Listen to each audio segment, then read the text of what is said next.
The Bulls are -6 against the Hawks with the total at 207.5.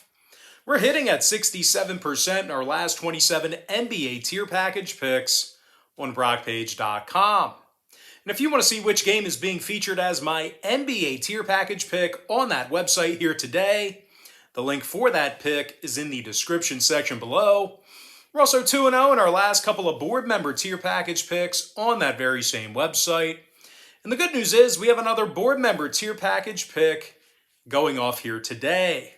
And the link for that pick is in the description section below as well. Now the Bulls have won their last 3 straight, and they successfully covered the number in 6 out of their last 9.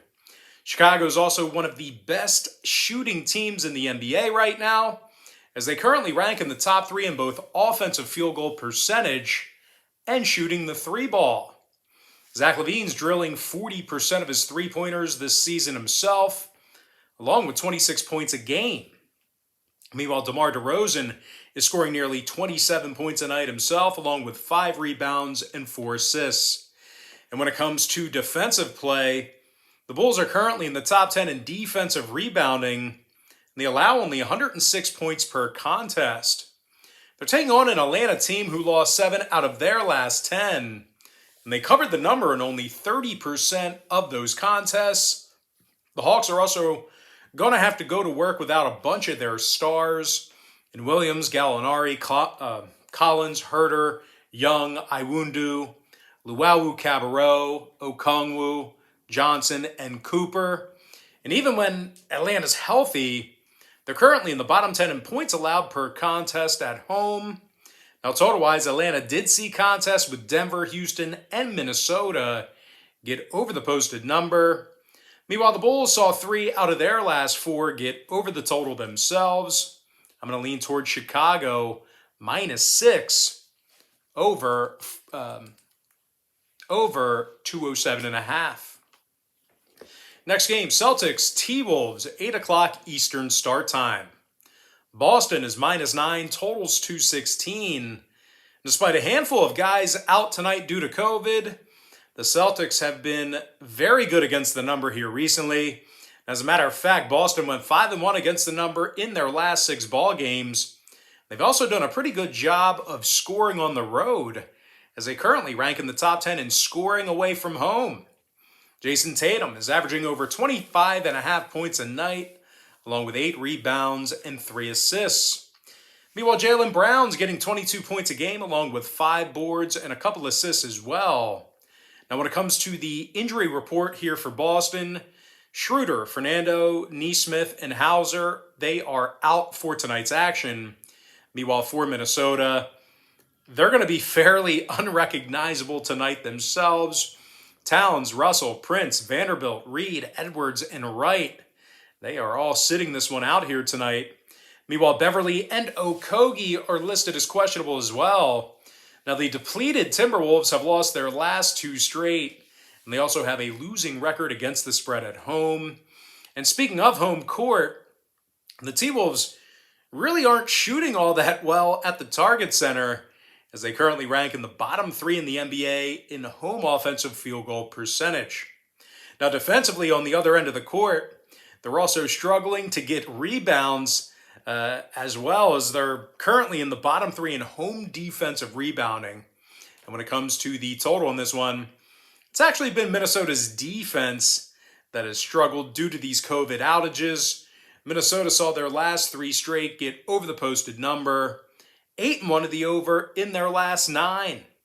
Meanwhile, Boston, on the other side of things, they saw 3 out of their last 5 get over the line themselves, 70% to the over in their last 10 meetings with Minnesota.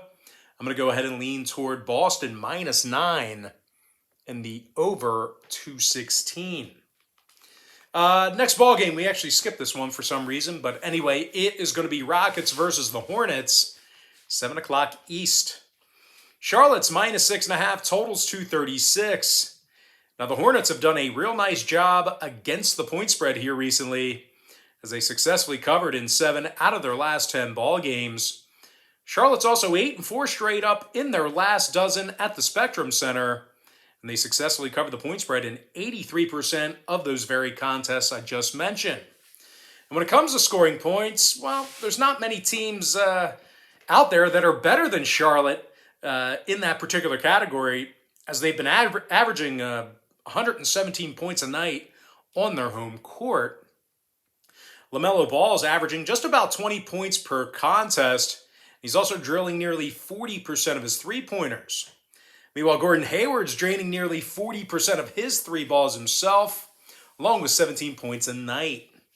The Charlotte club currently leads the NBA in three-point shooting, as they're currently draining 40% of their three-pointers as a team at home. They're taking on a Houston club who lost their last 3 straight, and they also dropped 7 out of their last 9. Augustin and Matthews are out. Porter, Green, and Knicks are questionable. And regardless of the injury report, the Rockets have been horrible on the road this season, as they've gotten the W in only 3 out of 19 away games. The Rockets are allowing 116 points a night when traveling. They're also dead last in offensive free throw percentage. Now, total-wise, Houston saw their last 5 straight all get over the number. Charlotte went 70% to the over in their last 10. Give me Charlotte minus 6.5 over 236. Next game, Jazz Spurs, 8:30 Eastern start time. Utah is minus 6.5. Totals 230. But despite the absence of Donovan Mitchell here this evening, Utah still got Bojan Bogdanovic, who's drilling 44% of his three-pointers, and he's also scoring over 17 points a night. Meanwhile, Rudy Gobert is averaging over 15 points a game himself, along with 14 rebounds a night, which is first in the NBA. And speaking of getting boards, the Jazz currently lead the NBA in defensive rebounding on the road, along with ranking first in offensive rebounding as well. And I'll tell you what, those factors should be impacted very little with the absence of Donovan Mitchell. A lot of folks are going to react harshly to the absence of Mitchell, but those rebounding stats, not going to be impacted much by the absence of Mitchell. But anyway, Utah's taking on a Spurs team who has a losing record at home this year, and they allow nearly 114 points per contest at the AT&T Center. San Antonio is also in the bottom 3 in defensive field goal percentage at home. They're 80% to the over in their last 10 ball games, 14-2 to the over in front of their home fans. Give me the Jazz minus 6.5 over 230. Next matchup, Grizzlies Suns, 9 o'clock Eastern tip-off. Phoenix is minus 8.5, totals 220. The Suns got the W in 7 out of their last 9 ball games, 15-3 straight up on their home court this year. The Suns are also first in the NBA in offensive field goal percentage. Devin Booker is scoring over 22.5 points a game, along with 5 rebounds and 4 assists. Booker's also draining 42% of his three-pointers. Meanwhile, DeAndre Ayton's averaging over 11 rebounds a game himself, along with 17 points a night. The Suns are averaging over 113 points a game at home, and they are in the top 3 in home offensive rebounding. Meanwhile, on the other end of the court, defensively, the Suns are limiting their competition to just 104 points per contest. Now, injury-wise, the Suns do have a couple of guys on the injury list, as Crowder, Payton, Wainwright, and Nader are out for tonight's action. Meanwhile, for Memphis on the other side of things, Brooks, Melton, Culver, Aldama, Williams, and Ponce, they are questionable for them. And speaking of Memphis, they lost 3 out of their last 4 ball games, and they do a terrible job of guarding the 3-ball. As a matter of fact, the Grizzlies are dead last in the NBA in defending the 3-ball on the road, as their opponents are making nearly 40% of their three-pointers against them in that category. Meanwhile, offensively, these guys have struggled shooting the basketball as well, as they're currently in the bottom 3 in offensive field goal percentage on the road. Now, total-wise, Memphis is 60% to the under when traveling, 80% to the under in their last 10 meetings with the Suns. I'm going to lean toward Phoenix minus 8.5, under 220. Next ball game I have for you, it is going to be Mavericks versus the Blazers, 10 o'clock Eastern start time. Portland is -1, totals 212.5. And I'll tell you what, when it comes to this ball game here tonight, there's going to be a lot of unfamiliar faces as both teams are currently riddled with the virus. Now for Portland on their side of things, Covington, McLemore, Nurkic, Smith, Blevins, and Watford, they are all out. You will not see them in action here tonight. Meanwhile, Little and Lillard are questionable. Meanwhile, for Dallas on the other side of things, Luka Doncic is still out for them. That is I believe that's an actual injury, a non-COVID related thing there. Meanwhile, Bullock, Hardaway, Burke, Cauley-Stein, Kleba, and McLaughlin, they are out as well. Now, with those injuries in mind, just keep in mind that Kristaps Porzingis, he should be able to go here tonight. He's scoring just about 20 points a game, along with 7 rebounds and a couple assists. Jalen Brunson, he's also scoring over 15.5 points a night himself, along with 3 boards and 5 assists. And when it comes to the defensive play of the Mavericks, well, Dallas, they're one of the better defensive teams in the game right now, as they're allowing just 105 points per contest. Now they're taking on a Blazers team, once again a depleted Blazers team, who lost 8 out of their last 10 themselves, and they covered the point spread in just 30% of those ball games. Now the Blazers have also been terrible defensively throughout the entire season, and they're currently in the bottom 3 in defensive field goal percentage. They also rank dead last in guarding the 3 ball. Now total-wise, 8 out of Portland's last 10 meetings with Dallas got over the posted number.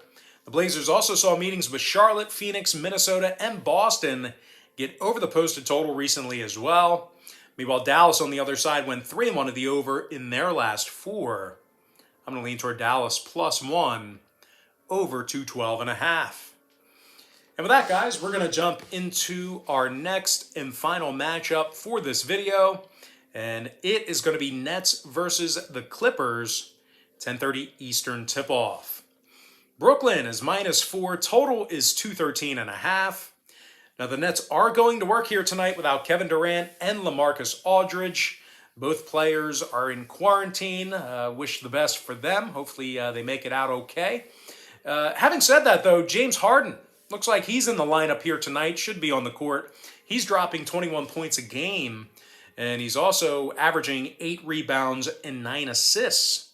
Meanwhile, Patty Mills is making 44% of his three-pointers, along with 14 points a game.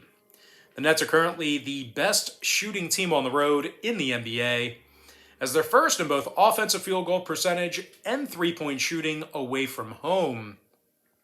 Now, defensively, Brooklyn's also the best in the league in guarding the 3-ball as well, as they're limiting their competition to just 30% shooting from beyond the arc.